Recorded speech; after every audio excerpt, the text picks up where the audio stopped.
እኔ ኦሮሞ ነኝ ብል አማራ ነኝ ብል ለምሳሌ አማርኛ ቋንቋ መቻል አለብኝ አይደል? የእግዚአብሔር ልጅ ለመሆን ግን ብሔር አይጠይቅም።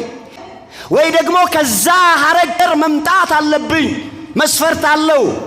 እኔ ኦሮሞ ነኝ ብል እንደዚያው፣ እኔ ጉራጌ ነኝ ብል እንደዚያው መስፈርት አለው። ቋንቋውን ማወቅ አለብህ። የማህበረሰቡን እሴትና ባህል ማወቅ አለብህ። ያንን ሰው ለመሆን የእግዚአብሔር ልጆች ለመባል ቋንቋ አይጠይቅም። የእግዚአብሔር ልጆች ለመባል የእግዚአብሔር ልጆች ሆኖ መገኘት ብቻ። ለዚያ ነው እኮ ያማረብን እናንተ። ለዚያ ነው እኮ ደምቀን የምንታየው። ለዚያ እኮ ነው ሰሞኑን አላያችሁም የአእላፋት ዝማሬ በዓለም ደረጃ ኢትዮጵያ ውስጥ እኚህ ሁሉ ክርስቲያኖች አሉ እንዴ እስኪባል ከባለስልጣን እስከ ተራ ከአዋቂ እስከ አላዋቂ በእውነት በእኛ ውበት፣ በእኛ ድምቀት፣ በእኛ አለባበስ ያልተገረመ ያልተደነቀ ማን አለ? እኛ ነጠላ አይደለም ያሳመረን የክብር ልብሳችን መድኃኔዓለም ስለሆነ ነው። አከፍ አድርጋችሁ አመስግኑ። በእኛ ላይ ደምቆ የሚታየው የጽድቅ ልብሳችን ክርስቶስ ነው። ኑረቲ በሬዴ ከሙለት ኑረቲ ኩልኩልፈቴ ከሙለት ኑረቲ ሚደጌ ከሙለቱ ኡፈኒ ኬኛ ጅሬኛ ኢየሱስ ክርስቶስ ዋንታ ነው።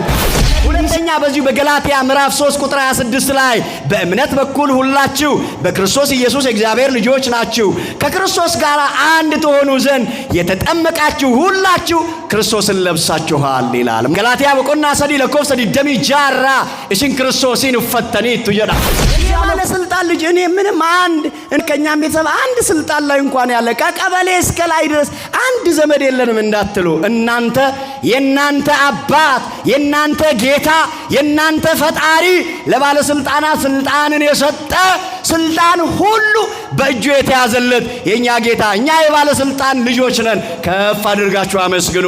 ስሙ ለዘላለም ይክበር ይመስገን። መድኃኔዓለም ኢየሱስ ክርስቶስ። አንዳንድ ሰው እኔ የሀብታም ልጅ ነኝ ተብሎ እንዲጠራ ያስባል። ሆኖም ግን የእግዚአብሔር ልጅ ተብሎ ከመጠራት አይበልጥም። እኔ ባለስልጣን ልጅ ነኝ ብሎ ራሱን ሊጠራ ይፈልግ ይሆናል፣ ግን የእግዚአብሔር ልጅ ተብሎ ከመጠራት አይበልጥም የባለስልጣን ልጅ መሆን።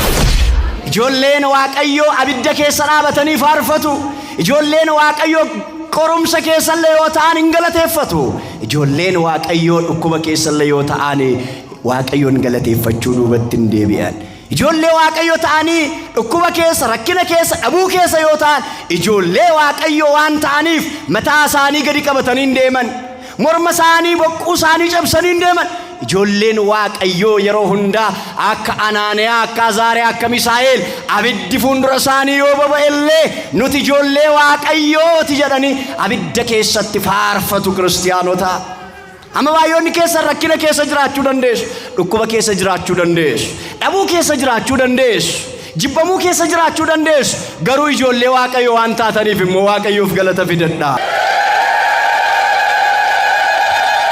እንዴት ደስ ይላል በጸጋ የእግዚአብሔር ልጆች መሆን። የእግዚአብሔር ልጅ መባል እኮ እናንተ እኛ እኮ የንጉሥ ልጆች ነን። እኛ እኮ ከነገስታት ሁሉ የሚበልጥ የንጉሱ የኢየሱስ ክርስቶስ የንጉሱ የእግዚአብሔር ልጆች እኮ ነን። ለዚያ እኮ ነው አንገታችንን ቀና አድርገን የምንሄደው።